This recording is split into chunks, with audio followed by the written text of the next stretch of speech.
the screen. All right, so today we are working with Microsoft Access. We looked at tables our last session together. And today we're going to be looking at building queries and then using queries. And again, our queries are built upon the tables that we've created. So the tables are going to be that foundational building block of all of our databases. And then once we've got those tables, queries are ways to organize those by linking those databases together. And so we're going to go ahead and open. So if you've got that file that I emailed out, it's also in that Google Classroom. It was the R2G2 file. Again, that's the Reason to Go, that volunteer travel organization. I'm going to go ahead and I'm going to rename it. So I'll just call it R2G2 May or something, but I'm going to first have to enable my content. Come on. All right. And then I'm going to go ahead and save it as, again, the default settings are fine for this. We're going to go ahead and save it, and I'll just save it to where it is right now. I'll call it R2G2 and then underscore May, just so I know it's that I did it in May. And then save it. And then this way, come on, all right, this way if for some reason we make a mistake or we do something irretrievably bad, we can just start over with the data file like nothing ever happened with it. So, all right, so I'm going to go ahead. I'm going to have to enable my content one more time. And then if for some reason there's something wonky, if I sound too quiet, if I sound too loud, if I kind of if I turn my head, my sound goes in and out, just let me know. I was sick of having the headphones on and being attached by a microphone cord. And so right now I've just got one of my desk mics on my desk. So I tried testing it out. It seemed like it worked okay, but if it's not, just by all means say, hey Shane, this mic's not working, or put it closer to your face or something, so I'll know that you're getting everything that I'm saying. All right. So we're going to go ahead and we're going to start by using our query wizard to build a query. And again, so we've got these, and this should be a little bit familiar. If you were here the other day, we've got it's this same company, the R2G, and we've got all of these same tables that we were working with, and we've got the same queries and the same forms. So everything is kind of the same that we looked at the other day.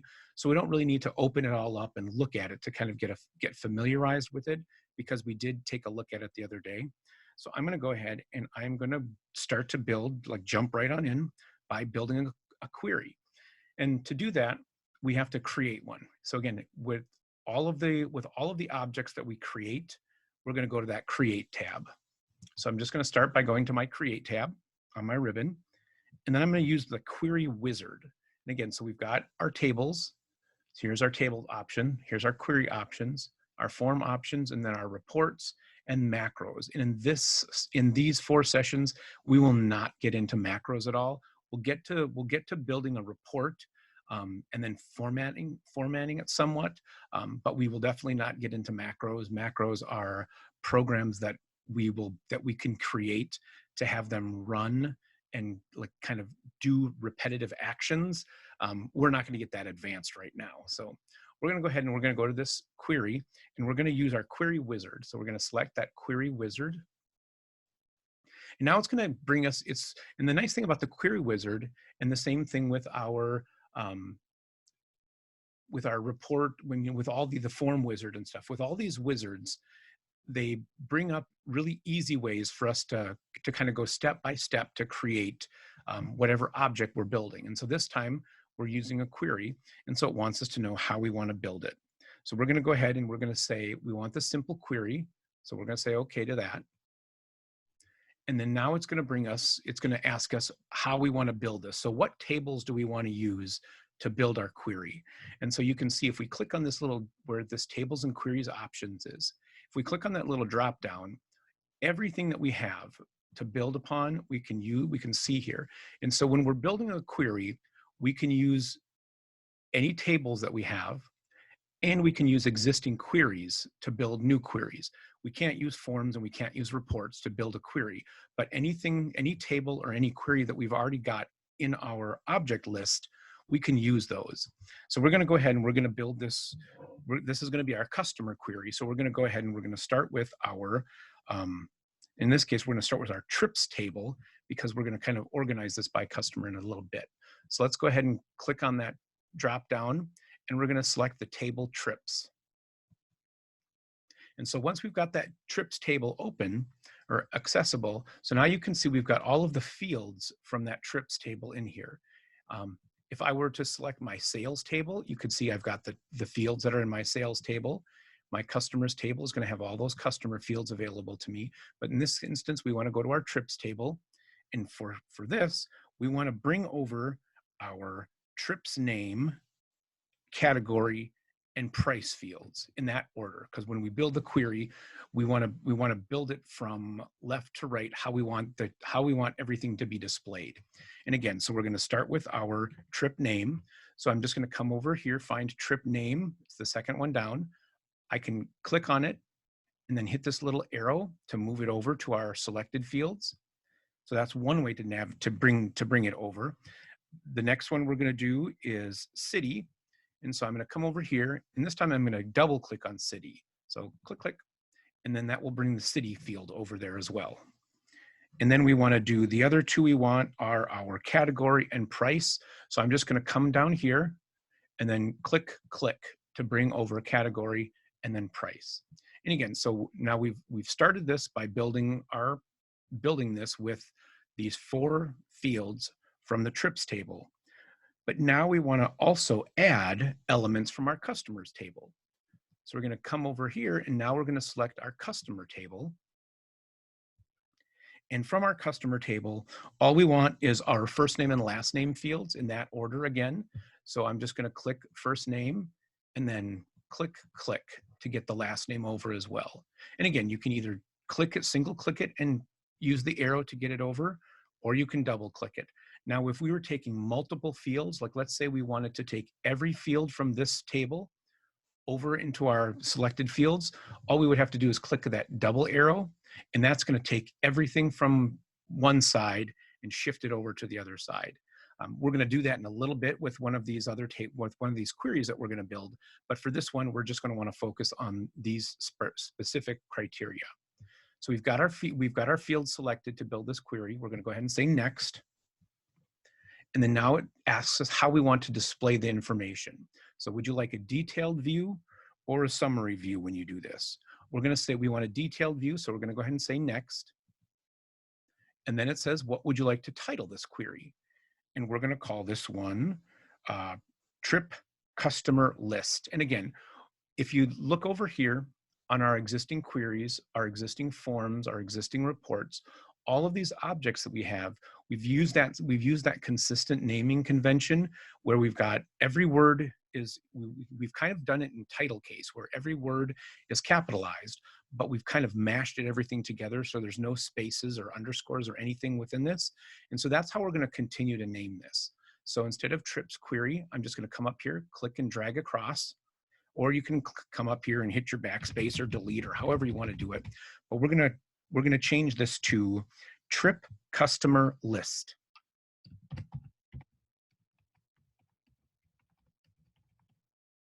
All right, and again, oh, yes, I think that's it. Did I put a space? Customer, my glasses are going wonky on me. I think I spelled it correctly. All right, so trip customer list with no spaces in between it. And then we also want to open the query to view the information. Now, if we wanted to modify it, we can open it in the design mode. But if we were going to do that, it would have been just as easy to build it in the design mode. So we're going to go ahead and say, open the query to view this information and finish it. All right, and so here is the query that we've just built. So again, we've got our trip name, the city fields, the category, price, first name, and last name. And then you can see right down here, we have 106 records in this query. All right, so we've got this query built, and now we can work with the data that we've got in here. And again, so we looked at this a little bit yesterday. Again, we've got these tables kind of linked together. If we want to see how everything's related to one another, we can click on that database tools, look at our relationships, and we can see we've got our customers is on the one side to a one-to-many relationship with our sales table, and our states is on a one-to-many relationship with the customers table. And so again, these are just these relationships that have been created for us in advance. And so if ever I'm working, or if ever you're working with a database that you're not familiar with, one of the first things that I would do is to kind of open up those tables to see what information is contained within them, and then also open up the relationship window so you can see how they're related to one another. And again, so we've got a customer number as a primary key. We've got the sales number as a primary key. And we've also got that state abbreviation field as a primary key for this. All right, so again, I don't need this open, but I just kind of wanted to get a feel for how everything relates to one another. So I'm just gonna go ahead and close that little option. And it says, do you want to save the changes that you made? And all the changes that I've made is I just moved these tables around a little bit on my desktop window. It doesn't make a difference. I can save them, I cannot save them. It's not going to affect anything that we're going to do with this database at all. So we've got so I'm back and looking in our query. And so I'm going to go to this Stanley, where this says Stanley Bay Cleanup. I'm just going to come over to this record for Stanley Bay Cleanup. And then I'm going to go to that trip name field of that second record for the Captiva one. And then I'm going to go ahead and double click. Again, you can do either one, the first one or the second one. I'm going to double click in one of them right on top of Captiva, the city name. And I'm going to change the city name from Captiva to Orlando. Again, I'm just typing right over the top of it. I double clicked it, started typing over it. And then if I hit my tab key a couple times to get to the next record, then you'll notice that when I do that, every one of the Stanley Bay cleanups changes from the Captiva city to Orlando. And again, when we've got those databases related to one another, that's one of the benefits of it. It's going to change all of them together. All right. And so now I'm going to go ahead and double click in the Golden Hands Venture Trip one. So Golden Hands Venture Trip, I'm going to double click on Orlando. And then this time I'm going to change the city name to College Park. And then again, you can either tab through the fields, or I'm going to use my little down pointing arrow to navigate to the next record down. And then when I do that, you'll notice that all of those Golden Hand Ventures change from Orlando to College Park. And again, this is one of those benefits of relating these databases to one another, is when we make a change in one record, it identifies that like records should be changed across the entire platform. So in our tables, in our forms, in our queries, in our reports, anytime we make one change, it's going to affect how that information is displayed across the whole kind of access universe within this one database. All right, so now I'm going to go to this record selector option down at the bottom here. And again, this isn't just another way to kind of navigate what we want. Now I'm going to come to this first record up at the very top, the Stanley Bay Cleanup. I'm going to come over to that the left side, so this selection block over here. And then I'm just going to come over here to delete it. So I just want to get rid of this first record, this Ralph Stewart record. And again, I'm in my records group in my home tab. I'm just going to hit delete, and it's going to automatically delete that. It says, if you click yes to this, you won't be able to do it. Yep, I want to go ahead and do it. And then it will automatically take it out for me. Now, if for some reason this record was showing up in other places, I would get the notification that it would say, you can't do this because this record is related to another location, in which case I would get the message to tell me that. But in this case, we haven't created that other relationship. So we're so far so good. But again, if for some reason when you make a change like that, if you're going to mess something up, the software will tell you right away. It's going to give you that little message and says, whoa, you can't do this, otherwise you're going to mess something else up, and it won't allow us to do it. All right, so I'm going to go ahead and I'm going to right click my trip customer list, and then I'm going to close it. And again, if we need to save a change that we've made, it will prompt us to do so. If it doesn't prompt us, then there haven't been any changes that haven't automatically been saved for us while we've been working on it. Okay, so we use that the query design wizard just a minute ago. Now we're going to use the query design view to do a query. Again, so I'm going to come over to my trips by state query. I'm going to double click on that. So trips by states down at the bottom, double click on it to open it up. And then again, we can see I've got 47 records in this query. And so I'm going to go ahead and go up. So now again, we're in our data sheet view. This is how it opens by default. I can either come up to if I want to get it into my design view, I can come up and right click up here, change it to design view, or I can come up to this view option in my ribbon and say design view from the data sheet view. All right, so when we do this, we kind of get this, it's not really a split form, but it's kind of this split view. So we can see above here on the top how the tables that are in this are represented in this query, how they're related to one another.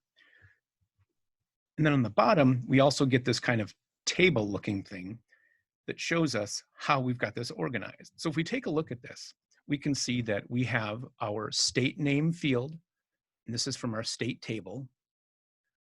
And then we're alphabetizing, or we're sorting this first by state name field in ascending order. Our next level is our trip name from our trips table. And again, we're also sorting this in ascending order or alphabetical order. And then finally, we've got a trip start date from a trips table, and then our price from our trips table as well. So we've got the 1 field from the states, the 3 field from the trips, and we've got sorts on these first 2 fields. And so if we, and again, I'll take a look at it again in my data sheet view. And so again, you can see that California tables, or the California trips, come first because they come first alphabetically, then Colorado, then DC, then Florida. So this is alphabetized here. And then over in our trip name, we've got Bear Valley, Bigfoot, Black Sheep, Cactus, Golden. So they're alphabetized within the states as well. And then when we get down to the Colorado trips, it starts over. Boy Scout, Breckenridge, Bridgewater, Eagle. And so that's how we've set this up. Again, so I'm going to come back over to my design view to get a look at that again, of how we've kind of built this. All right, questions so far? And again, if you don't get something, by all means, I just assume that people aren't as familiar with Access as they are with the other applications. So I always kind of expect questions, and when I don't get questions, I'm kind of either pleasantly surprised or wondering, are people still awake? All right, so now we're going to go ahead and we're going to click on that File tab. And we're going to save an object. So I'm going to go ahead and do a save as. And then instead of saving the database, this time I'm going to choose save object as, because we're going to build this new query. And then I'm going to click this. So it's going to say save object as, and I'm going to say save as. And then I'm going to call this, it says save trips by state to where, and I'm going to call this one California, or capital C, capital A trips. Again, one word, capital C, capital A, capital T trips.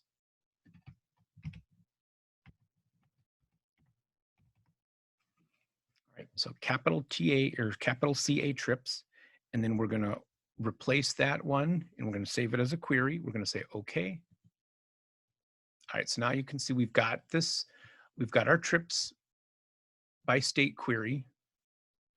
And then we've also got, and this is the one that we built this California trips on, and we've also got our California trips query. And so right now we're in the California trips query. We've closed that one.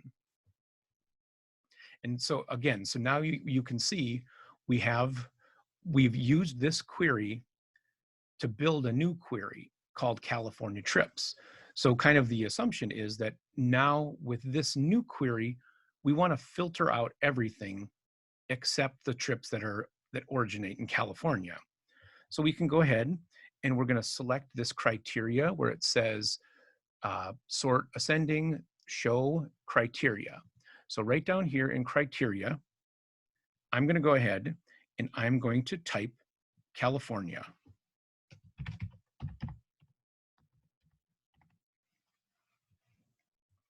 All right, and so when I do that, I'm telling the program that I want that I have one criteria for this table to display information. And that one criteria is all of my trips have to originate in the state of California. And again, that's what, by telling it California is my criteria, that's what I'm telling this. All right, and so now I'm gonna go ahead and look at my view. So go back to data sheet view, and now we can see that we're only showing trips that are from California. And again, we've got it alphabetized or sorted in ascending order. So it's starting with the first letter of the alphabet, going down. And so this is just a way to focus on our trips that are from California. And so one way that you could think of it is if you had a mailing list and you wanted to, and again, this is kind of oversimplification, but you wanted to focus on, you had a mailing list of 250 friends or something from all over the country or all over the world, and you wanted to send the same letter to only the people that you knew from California. Well, you could create a query called California Friends, and it's going to take all of your friends out from California, and then it's going to sort all of them out just by California residents, and then you could kind of create a form letter or something, and then create mailing labels from Access to just send your letter to only those people from California. I mean, so that would be one way that you could look at how you might use it. Most of us don't need a database to figure out where our friends live, but if you had a lot of friends, that's one way you could sort them if you needed to. If you wanted to send condolences on the fires or something, or an earthquake or whatever, it would be a really quick way to filter out everybody except California friends and then print off mailing labels for them. Again, because you can, in one of our reports, one of the reports, the forms of reports you can run is a label report.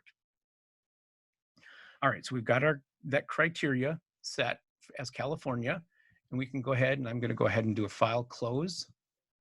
And then it says, do I want to save my changes? Yep, I can save my changes because I only want to view my California trips. All right, so we've got that one down. So now we're gonna sort. Oh, somebody have a question? Oh, sorry. All right, so now we're gonna go ahead and sort our data and kind of do a find, because we're looking for specific information within our database. So I'm gonna go ahead and I'm gonna double click my trips by category query to open up that trips by category. And here again, we can see we've got our adventure, cultural, eco, educational. So looking at this, we can see that this one is sorted alphabetically or in ascending order by category. And then we've got a secondary sort based on trip name in ascending order. And then is there anything else? Nope, it looks like that's what our sorts are for this one. So we can go ahead and select that view option again. And we can see that indeed our primary sort is on ascending, our secondary sort is on our trips field. And we're going to go ahead and we're going to come up to our trips field list right up here. And I'm going to double click on duration. And so when I do that, I'm just telling the program that I also want to include duration in this query, but it's going to put it at the last, as the last option. So I'm just going to come up here, click duration, double click. There we go. And then it automatically puts it into this group as the last option available. All right, and so now I want to go ahead and I want to kind of filter this or view this information in a little bit different way. So I've got that duration field in here. I'm going to change my trip name field. So right over here, I don't want to sort by this anymore.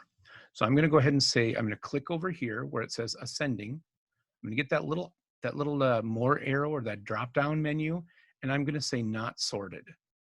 I don't want to have a sort on my trip name field anymore. So that's going to take that one away. And then I'm going to go to my price category because I would like to sort by price. And this one I'm going to choose descending order. And again, with the descending order and price, it's going to start with the highest value and descend down. So it's kind of the same way, only it's like a reverse terminology. So I'm going to choose that by descending order. And then let's go ahead and view and again, you can click view up here to view it in datasheet. You can right click on your tab and view it in datasheet view. Either way works.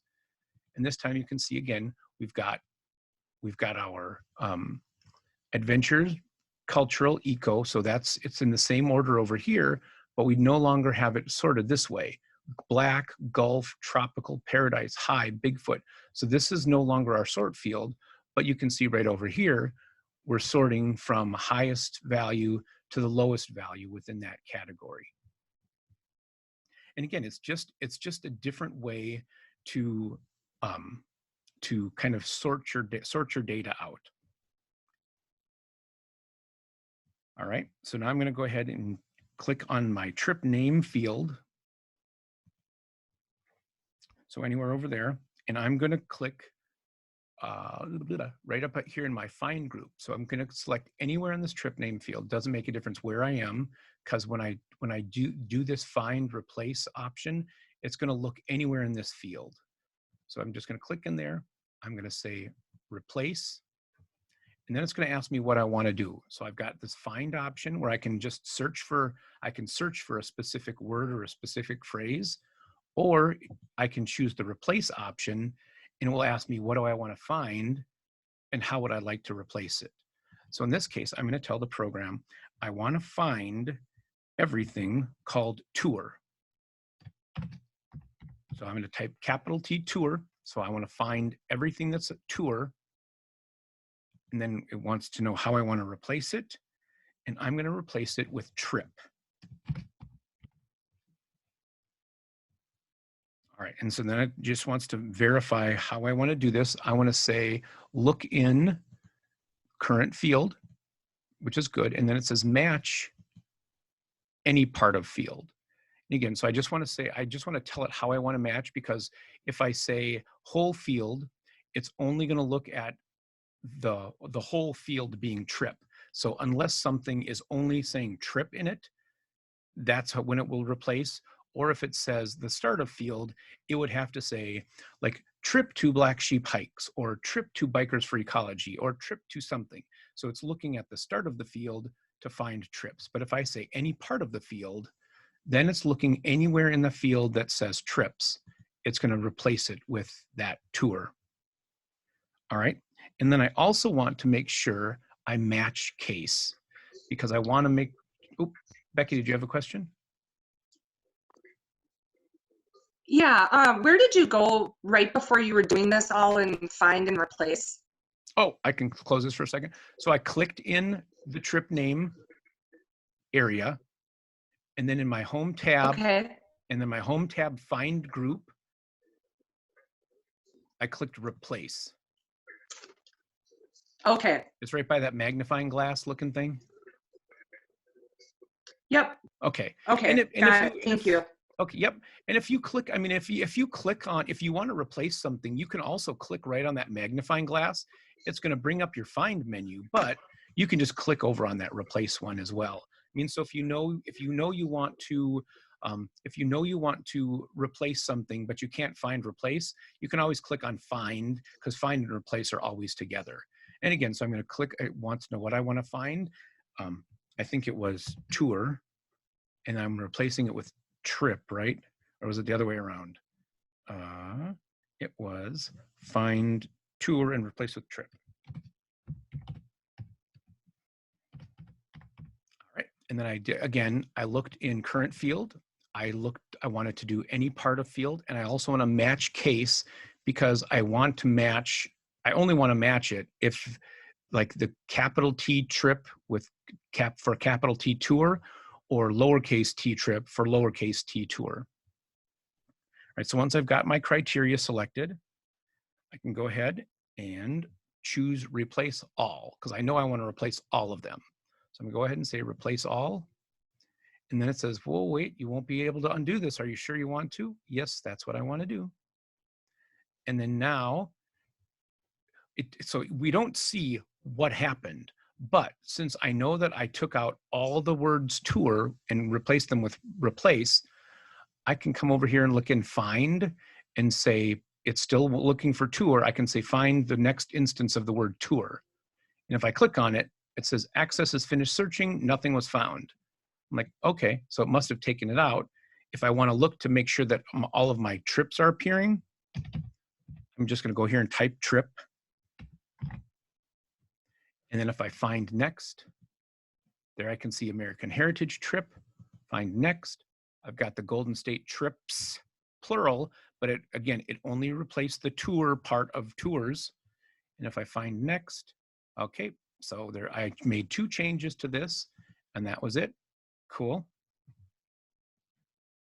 All right, so I've replaced all of those instances, and then I've just made, then I'm going to go ahead and close that. And I just went through and kind of double checked to make sure that all of those changes had been made in that field. All right, so I can go ahead and I'm going to click on the little X to close this trips by category. It says, do you want to change the designs you made to it? Yep, I want to change them, or I want to save them. All right, so now we're going to go ahead and we're going to look at filtering data. So to filter data, and again, when we apply a filter to something, we're not getting rid of it. We're just viewing our information without, through a specific kind of lens or through a filter. And so if I filter things out, I'm not getting rid of them. I'm just dismissing them temporarily, basically. So I'm going to go ahead and open my trips table to open that one up. And then, so I've got all of these options over here, and I'm going to click on, in my category area, I'm going to click on any instance of the word family. So if it's at the top, if it's at the bottom, it doesn't really make a difference where it is in here. I'm just going to click on any instance of that word. And then right up here in my find group, or sorry, in my sort and filter group, I'm going to filter this. In my sort and filter group, I'm going to go to that selection option. So if you hover over that selection, it kind of looks like a little funnel, and that indicates that there's a filter. And again, this is our home tab, sort and filter group. I'm just going to click that little drop down arrow, and then it gives me some suggestions. So do I want to filter with everything that equals family, if it doesn't equal family, if it contains family, or if it doesn't contain family? And so in this instance, I want to say, I want to filter out only the things that are family trips. So I'm going to say equal family. All right, so when I do that, you can see I've got my filter applied. So you can see right up here in this category group, this category header, it has that little kind of filter looking thing up there, which just indicates that I've applied a filter to this field. And so if I click on it, I can clear that filter just as easily. But again, so right now I'm filtering just by fields that equal family. All right, so now I'm going to go to my advanced option. And again, so all of those records are still here kind of floating around in the background. I'm just viewing my data in a little different way. And I'm going to go ahead and go to my advanced option. So the advanced button over here. And I'm going to choose the option filter by form. And so when I choose filter by form, it brings up some additional options for me. So now I can kind of use my whole form to filter. I can apply multiple filters in this case. So in here, I'm going to go ahead and say my trip start date cell. I want to go right over to this trip start date. So I want to look at the family trips, but I also only want to look at trips that start in August. So we're looking at 2017 dates for this specific table. And I only want to look at trips that start in the month of August. Now, to do that, I'm going to have to use what's called a wild card, because I can't go ahead and say filter, like use a filter as August 1st, August 2nd, August 3rd, August 4th, August 5th, August 31st. I mean, I can't go ahead and choose every single day to filter by, but I can use what is called a wild card. So I'm going to say for my trip start date, I'm going to type in this box 8 for August, and then slash. And then instead of, typing 1-31 or something, which is going to give me no returns, I'm going to use the asterisk. And so that asterisk is just an indication that it could be anything. So if I wanted to say, I want any trip in the year 2000, I could say asterisk slash 2000. And then it's going to return all trips in the year 2000. If I say, I only want trips that start on the 4th of the month, I could say asterisk slash 4 slash asterisk, and it would only return trips that start on the 4th. In this case, I only want trips that start in August of 2017. So I'm doing 8 slash asterisk slash 2017. And then I'm going to come over here to this toggle filter option. So the toggle filter is just a way to apply that filter. So now again, I'm only looking at family trips, and I'm filtering out by only trips that are in August of 2017. I'm gonna go ahead and click on toggle filter. And then now I filtered it out by one. So now only one trip starts here. And you don't have to change this filter. I'm gonna take it off for a second. So I'm just gonna clear this filter. And so you can see before, remember we had six options that were available to us. And so we can see we've got one that starts in August. There's May, June, July, and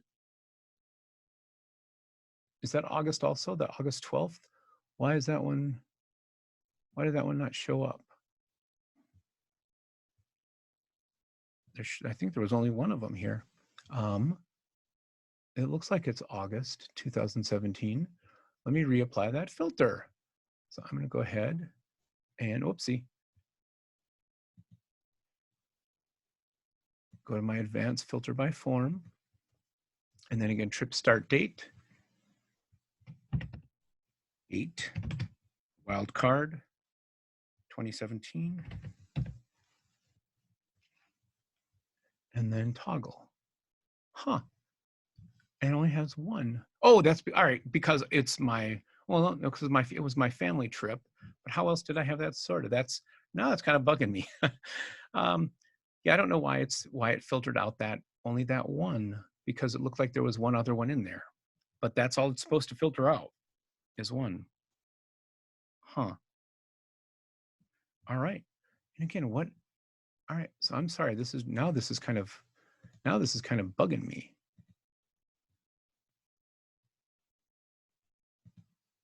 Let's look at that again. I'm gonna get rid of that filter. Huh, all right.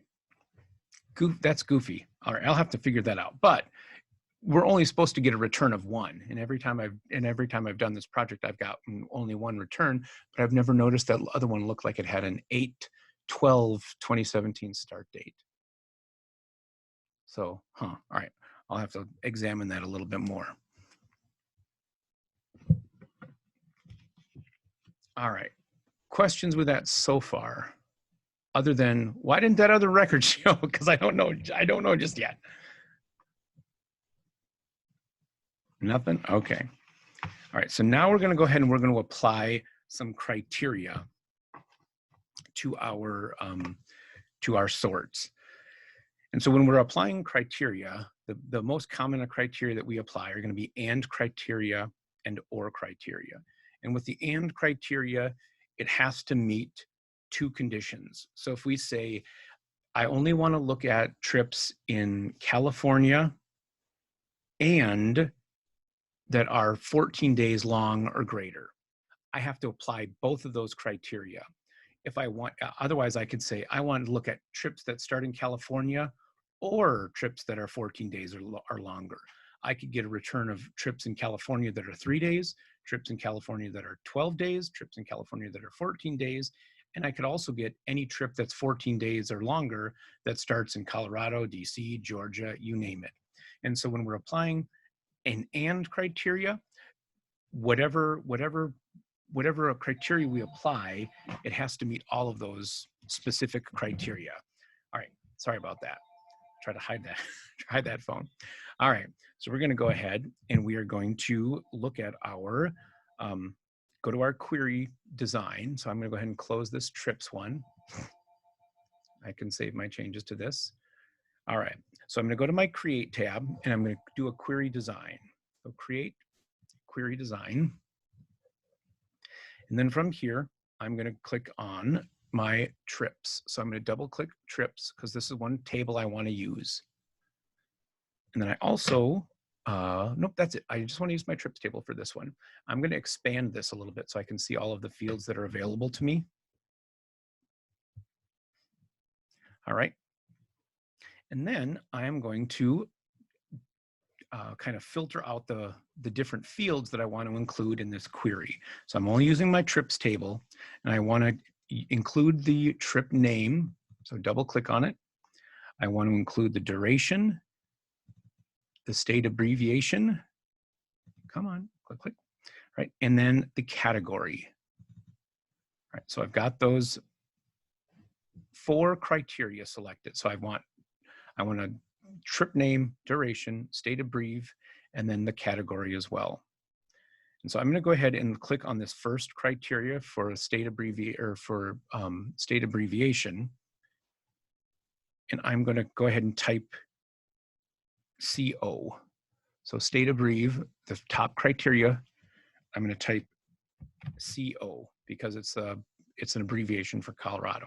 And again, if it comes up with these options, don't click on one of those because we're not going to use a function right here. So I've got CO, and when you do that, it's going to automatically put the quotation marks around it. And then let's go ahead and view it. So we can see we have 7 records that start in Colorado. I'm going to go back to my design view again. And then this time, I want to use only trips that are greater than or equal to 7 days. So I'm going to come over to this duration trips, and on the same line as Colorado, I'm going to type in the greater than sign, equal, and then 7. Again, because I'm telling the program that I want to only find greater than or equal to 7-day long trips. And then if I take a look at that one, go ahead and apply that. And now you can see before I think it was 7, now I'm down to 5 because I've got 4 of them that are 7 or longer, and then I've got 1 that's 10. And let's go back to our design view.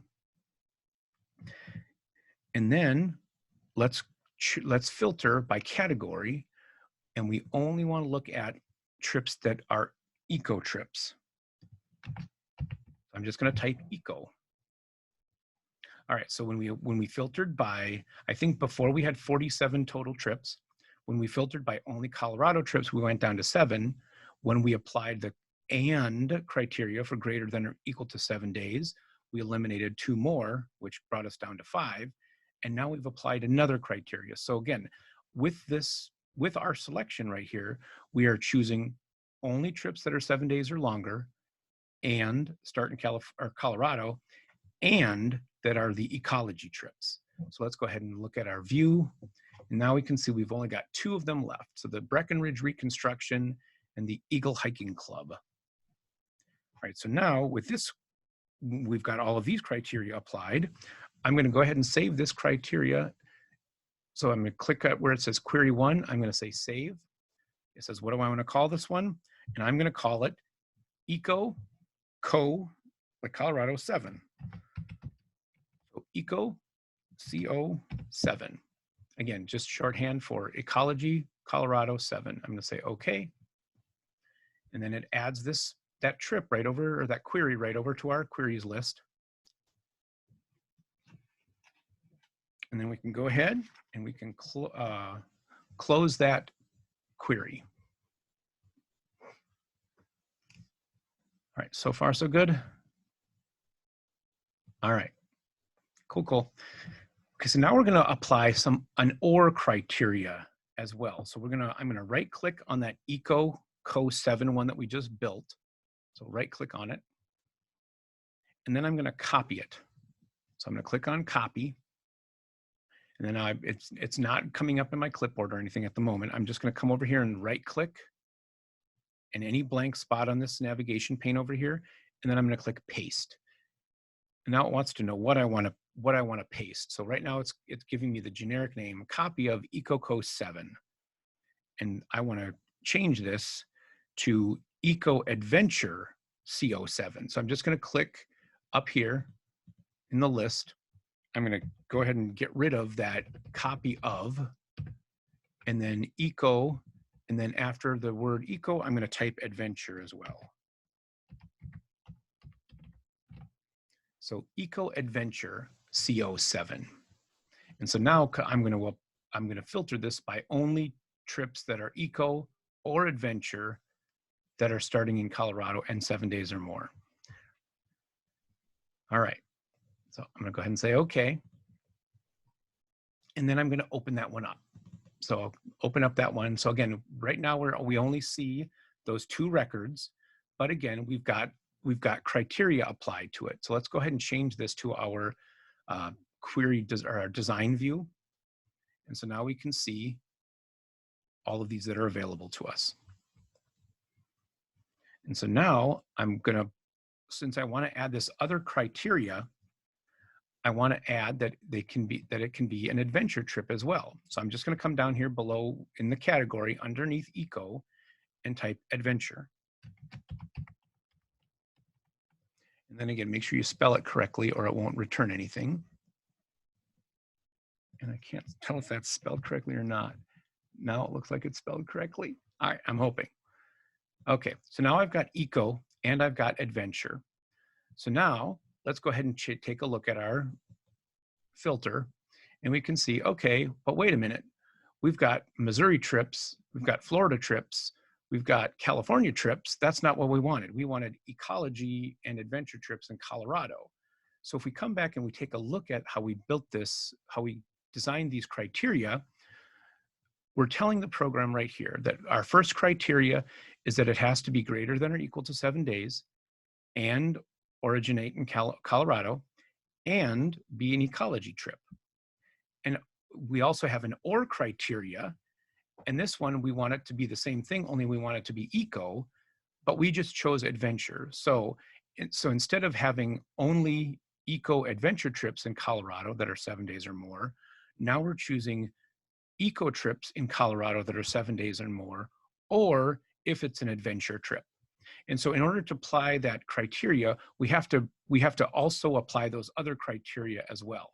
So we have to tell it, okay, yes, it has to be greater than or equal to 7 days, and then tab over, and it has to be in Colorado. And then, whoopsie, why did it do that? Let's see, Colorado. All right, and then it has to be adventure. So now we've got this OR criteria applied. Again, 7 Colorado eco or 7 Colorado adventure. Now, if we go back and apply that criteria, we've got 3 of them. So there's that high adventures is the 7 days long in Colorado, and then the Breckenridge and Eagle hiking are the 7 days or longer that are eco trips. Whew. Okay, so far so good. All right, go ahead. Let's go ahead and save that and then close that one out. And then now we're going to go ahead and we're going to do some data sheet formatting. And then we are going to go ahead and try one more project, that baseball project. So this is the last thing that we're going to do with this one. So we're going to go ahead and format it again. So I'm going to, in this navigation pane over here, I'm going to double click on my customers table to open that one up. So double click on customers. Now you can see over here, it opens up this field list.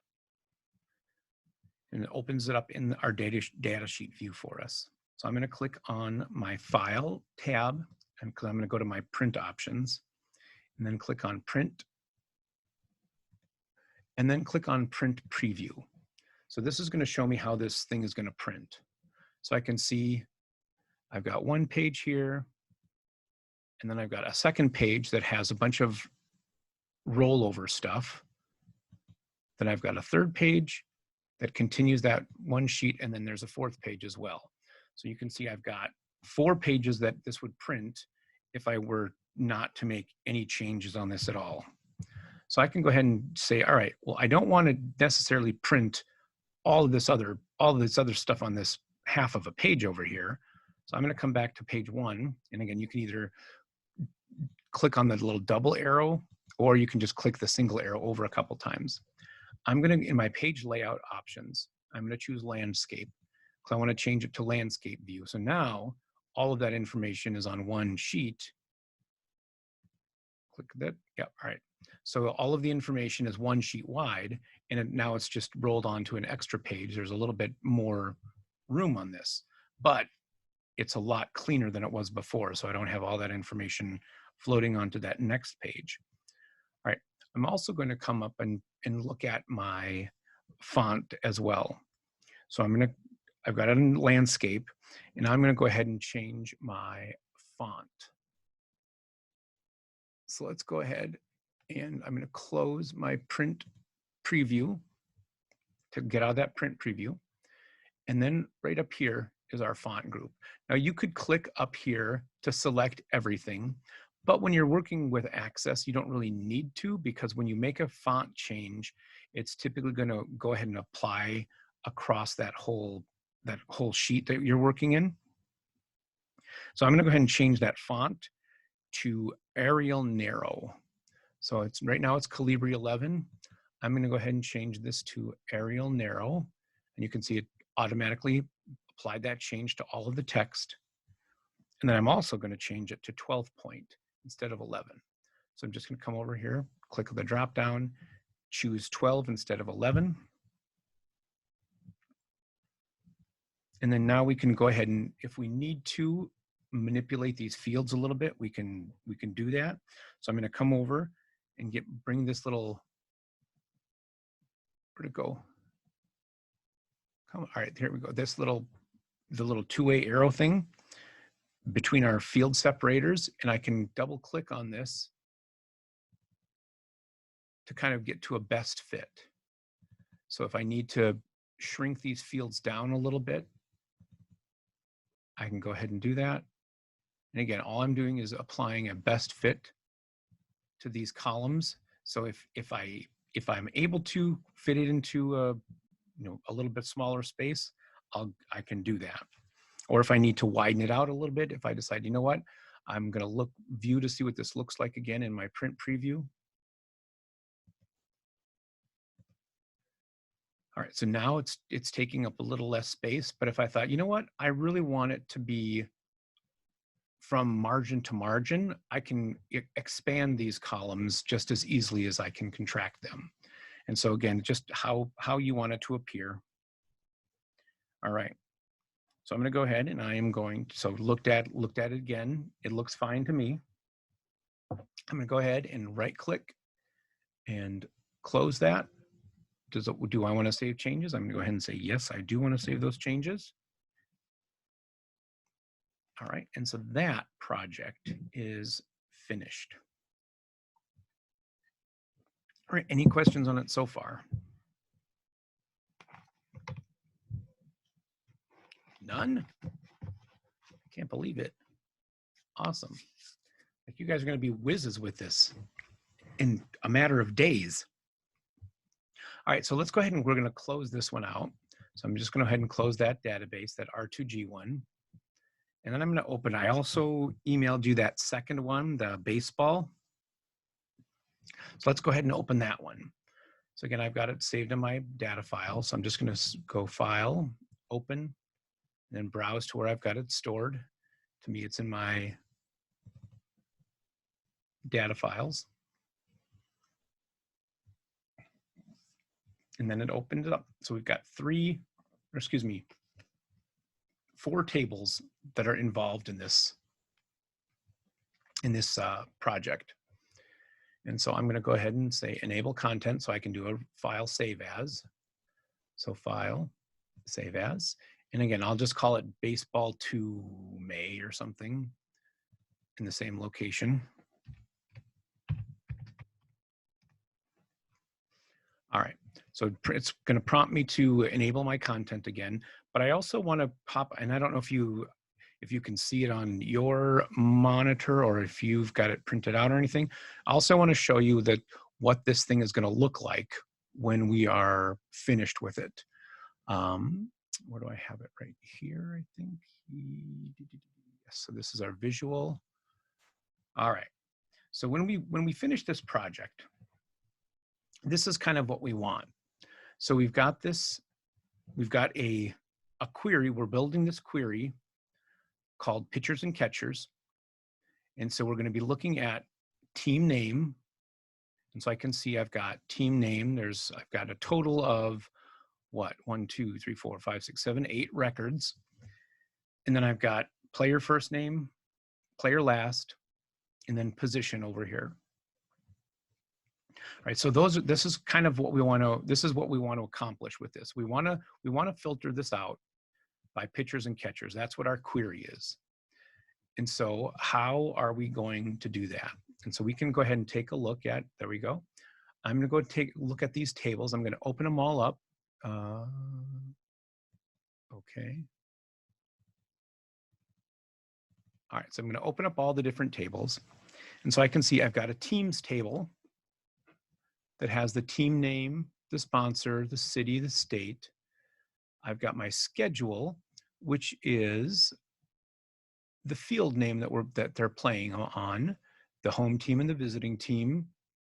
We've also got our players, and this has the player's number, the position, their first and last name, their nickname if they've got one, and then also their phone number. If they've got their insurance on file, these are just little fields that we've added. So if their insurance is current and if they've received their uniform yet, and also their number and their position. And then finally, that other one, was it the fields? Yeah, so the fields is all the different fields. So we've got fields, and again, you can see the fields is one of those one-to-many relationships. So we can see how this is related. So we've got all of these different tables, and let's also take a look to see how everything's related to one another. All right, so we've got, and I don't know what this teams 1 is. That shouldn't be there. I'm gonna get that out of there. I'm just gonna delete that. I'm just gonna select it and delete it because it doesn't need to be there because it's redundant. All right, so we've got our players table, which is related to the teams table on the many side of a one-to-many relationship. We have our schedule table, which is related to the teams side, or the teams table on the many side of a one-to-many relationship. And then we've also got our fields, which is related to the schedule on the one side to the one-to-many relationship. So these are kind of how all these things are intermingled with one another. So we've got our primary key over here. We don't have a primary key here. And again, we don't need one because this isn't really a, this one we don't have as the one side on a one-to-many relationship. So it doesn't need a primary key. But our field name is, our team number is a primary, and then also our player number is going to be primary. So these are just how these things are related to one another. I'm going to go ahead. Yeah, it does make a difference if I save that, if I save how I did it. Then I'm going to go ahead and I'm going to right click up here and close all of these objects. Because I'm going to build a query, and in order to do that, I'm going to have them all closed in order to have them available to me to use. And again, so we wanted to make this query about identifying our pitchers and catchers, and we wanted to include the team name and the player's first and last name, as well as their position. So I'm going to go ahead and look at my Create tab, because I'm going to go ahead and create this query. So I'm going to look at Query Design. And so this, I think, is going to be a really good way to build this one, because we know that we want, the first criteria that we had was our team name. So we know we're going to need our team table, because we saw that team name in there. And then we also need our player name, our player first and last name. So we're going to go to our players. All right. And again, so we want, I'm going to close this for a second. So we know we wanted our team name, the first name, last name, and the position. So if we look here, we've got our team name, we've got our player first, player last, and their player position as well. So all of the information that we need to build our query is right here. And so, and I'm going to go back to view this for a second again, so we can see how we've got it. So the first criteria, the first field that we have in here is our team name, then our player first, last, position. So let's come back here and we can go, all right, the team name was first, so I'm going to double click team name. And then the player first was next. And again, you can either double click on it, or you could come down here and say, I want to use the player table. And then the field I want to use is the player first. And you could do the same thing to choose it this way, or you can just double click it. Again, it makes no difference how you do it, but there's always numerous ways to do it. And then our last criteria is going to be the player position. Come on. All right, player position. Okay, so we've got all of this kind of built for us. So if we go ahead and look at it in our data sheet view, you can see we've got Brooklyn, Snapping Turtles, the Mayfair Monarchs. So we've got all of these things are showing. So every player from all of these teams are displaying for us, but that's not what we want. So let's go back and look at in our design view. So we know that the first thing we did when we were looking at it, it's alphabetical by team name. So that's our first sort here. So we're going to go ahead and say our sort is going to be in ascending order by team name. And then we can go ahead and I'm going to come back and look at, we've got our student first, student last, Cy Young, Louis DeRocher. And so there's not really a sort here. But then we also have a criteria where we're looking for position 1 or position 2. So we can come back over here and we can say, okay, we also want player position, and we want the criteria either to be position 1 or position 2. All right, so again, we've got our team name that we're sorting in ascending order. We've got our player first name, player last name, and then we're choosing players that play the position 1 or 2. So they're either a pitcher or they're a catcher. So let's go ahead and view this again. Now you can see, okay, now it looks exactly or almost exactly like the thing that we were just looking at. And again, I'll kind of bring this over here so you can see it side by side. So the only difference really is that for the Brooklyn Beatles, their pitcher is us. So I'm going to go ahead and where it says Aaron Campanella, I'm going to go ahead and change that to my name. So Shane Mueller. All right, and then let's take a look at it again. All right, so we've got our Brooklyn Beatles, then our Mayflower Monarchs, our Rocky Rockets, our Snapping Turtles. We've got all those other folks. And then we've got our position 1, 2, 1, 2, 1, 2. All right, so again, so this is just like a very simple query that we built. You know, and if I didn't yammer through it, it would have taken us 20 seconds. Instead, it took us, 8-9 minutes or something. But again, that's just one way that we can build a very simple query. And again, this one we called it pitchers and catchers. I'm going to go ahead and say right click, and then I'm going to save it.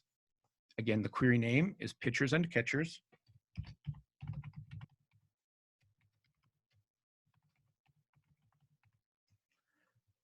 And then okay. And then that was that query. So I'm going to go ahead and close this query. And then now you can see for me, it didn't do anything, right? So nothing happened with this. So I'm like, well, where did my query go? But again, if you look up here, I'm only displaying tables right now. If I click over here to look at all objects, now I can see, okay, there's the query. That's the one I just built. So I can go ahead and say, okay, yep, that's it. And then I can close it back again.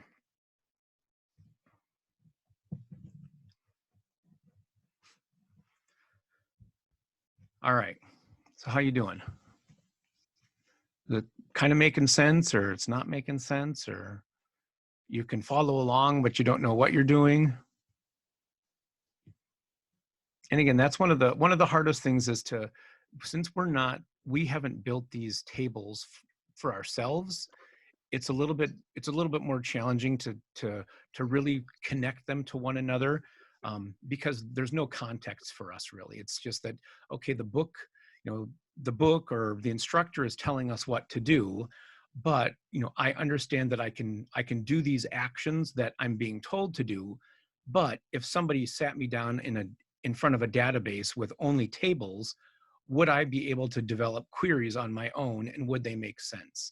And so again, that's one of the things that we want to try to make sure that we understand is it's one thing to know how to do something, but it's another thing to know why we're doing it and how we can replicate it in a different context.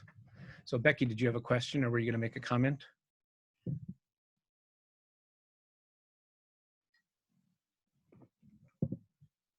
I was just going to say I'm not doing it along with you like I've been doing. I'm just watching so that I can go back and try it on my own.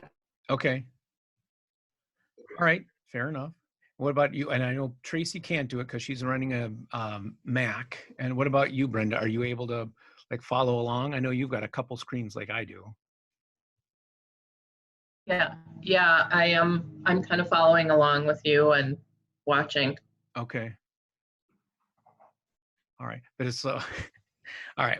And then again, it's one thing to be able to do the actions, and that's the one thing that I struggle with the students that I have that are doing Access at Century, is that they understand what they're doing when somebody's telling them what to do, or when they have directions in front of them, which is awesome.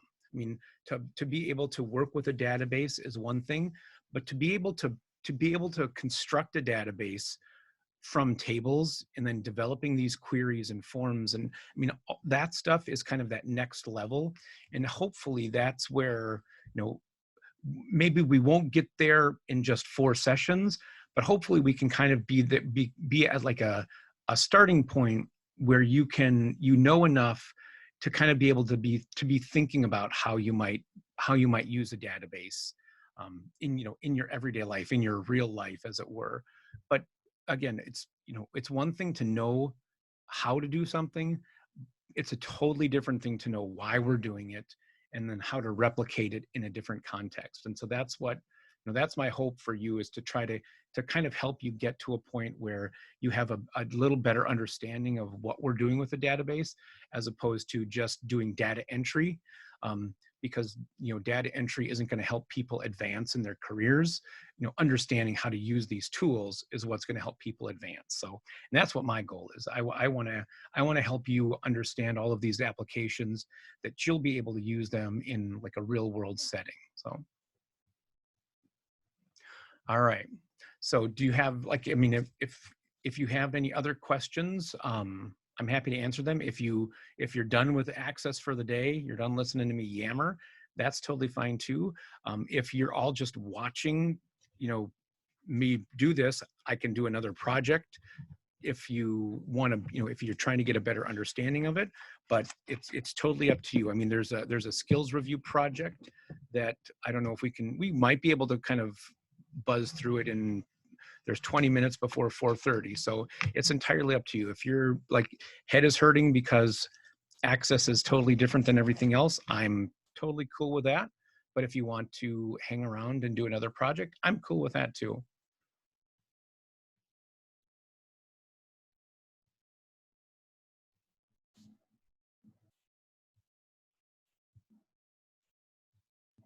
Nothing? I'm Well, kind I'm of, just, oh, I'm just watching, so I like more of the basic stuff, I guess, because it's like, holy cow. So I mean, I'm like, getting a lot out of it because I'm watching you and I'm not trying to do it myself because Oh. that like is so distracting, especially with a split screen. okay. I mean, so this is more helpful to watch it, but like you said, I don't know that if you gave me a bunch of tables or whatever, if I could do, I could maybe start it, but I'd need help. Right. And where are you at, Brenda? well, yeah, it's a lot to kind of try to follow around, and especially if you're not familiar with databases and stuff, but Right. I kind of feel like I have a grasp on it just from using other platform, the concept of Yeah. databases. And I guess I feel like to cement it more for me is I would go back to your, your lessons on Google or whatever and practice them a little better. But Okay. I feel like I have a pretty good understanding of, kind of how it works. Okay. Cool. That's cool. All right. So, and again, all of this stuff is, I posted in the Google Classrooms, and I didn't do my like share my video. I'm going to turn the recording thing off right now.